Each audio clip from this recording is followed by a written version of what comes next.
Olá, meus queridos e minhas queridas, tudo bom? Essa semana nós vamos começar a exposição do capítulo 4 do livro de Atos dos Apóstolos, ou Atos do Espírito Santo, conforme nós costumamos tratar. É um texto muito intrigante que nós devemos prestar atenção, porque ele traz, ao mesmo tempo, uma realidade difícil da igreja primitiva, mas ao mesmo tempo ele traz esperança na propagação do Evangelho, quando ele toca no coração das pessoas e essas respondem em fé. Vejamos. Enquanto eles estavam falando ao povo, chegaram os sacerdotes, o capitão dos guardas do templo e os saduceus, muito incomodados porque os discípulos ensinavam o povo e anunciavam em Jesus a ressurreição dentre os mortos. Então os prenderam e os colocaram na prisão até o dia seguinte, pois já era tarde. Contudo, muitos dos que ouviram a palavra creram e o número dos homens que creram aumentou para quase 5.000. O título que nós demos para essa perícope dessa semana é Os Arquitetos da Maldade. E 3 pontos são interessantes destacar nessa leitura. Primeiro, esse texto nos mostra como que o Evangelho foi cerceado desde o seu começo. As dificuldades que a igreja primitiva enfrentou, os discípulos do Senhor Jesus Cristo. Para ter uma ideia, de todos os apóstolos, somente João terá morte natural, segundo relatos históricos, extra-bíblicos, né? Todos os demais foram mortos, foram assassinados, foram martirizados em defesa do Evangelho. Então o Evangelho desde o começo não foi fácil, foi difícil. Enfrentou grandes batalhas, primeiro dentro da própria comunidade judaica, em relação àquele grupo que não via em Jesus Cristo o cumprimento daquelas promessas do Antigo Testamento. Depois, mais tarde, o Evangelho vai encontrar muita dificuldade dentro do Império Romano, porque os imperadores, alguns deles, entenderão que a igreja nascente, que o Evangelho era muito perigoso e poderia trazer sérios problemas para a estabilidade política do próprio império. Com isso, serão dezenas de centenas o número de mártires. Então não foi fácil. Um segundo ponto que nós podemos destacar nesse texto é que sempre houve, está muito ligado ao anterior, sempre houve quem quisesse calar o verdadeiro Evangelho de Jesus Cristo.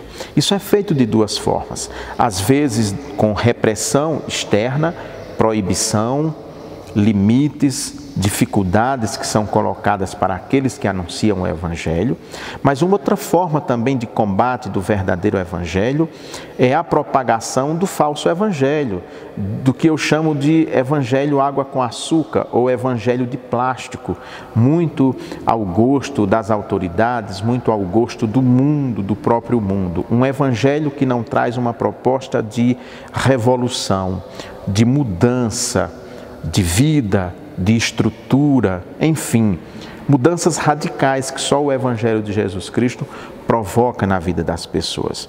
O terceiro ponto, que esse sim é animador, é porque, por mais dificuldades que criem para o Evangelho, ninguém consegue calar o Evangelho. Só para vocês terem ideia, quando começou agora esse isolamento social, em 20 de março nossa igreja foi fechada, por determinação de um decreto municipal. Evidentemente, o decreto municipal não tinha a intenção de fechar as igrejas, mas proteger as nossas vidas. Essa foi uma medida protetiva, né? Não estamos aqui, não confundam. Bom, mas naquele momento então, muitas pessoas ficaram preocupadas, inclusive o conselho de nossa igreja, como é que nós vamos fazer daqui para frente, se nós não podemos mais nos reunir aqui no templo para adorar, para pregar a palavra de Deus, para anunciar o Evangelho. Então nós começamos a fazer lives de casa e depois, quando a igreja reabriu parcialmente, estamos transmitindo os nossos cultos daqui. A nossa igreja é uma igreja pequena, cerca de 60, 70 pessoas frequentam o nosso culto dominical. Nós saímos então de 60 pessoas que ouviam a mensagem do Evangelho para mais de 5.000. Semana passada mesmo, o nosso culto já teve mais de 5.000 visualizações no Facebook. Então, ninguém detém o Evangelho. Evidentemente, essa ação das autoridades não foi para deter o Evangelho, foi para deter o avanço do coronavírus, nós sabemos disso. Mas isso, inicialmente, criou uma dificuldade para o anúncio do Evangelho, para a exposição da Palavra de Deus. Pois bem, essa dificuldade Deus então transformou em bênção, porque se antes 60, 70 pessoas eram alcançadas pelo nosso culto, pela mensagem do Evangelho anunciada na nossa igreja, agora isso chega até 5.000 pessoas. Ninguém detém o Evangelho, ninguém segura a força do Evangelho. A força do Evangelho é como água que sai abrindo caminhos e vai fazendo o seu próprio caminho. Então, o Evangelho de Jesus Cristo tem essa força e nós vemos aqui, os discípulos foram perseguidos, foram presos, mas o número daqueles que passaram a crer aumentou para quase 5.000 pessoas.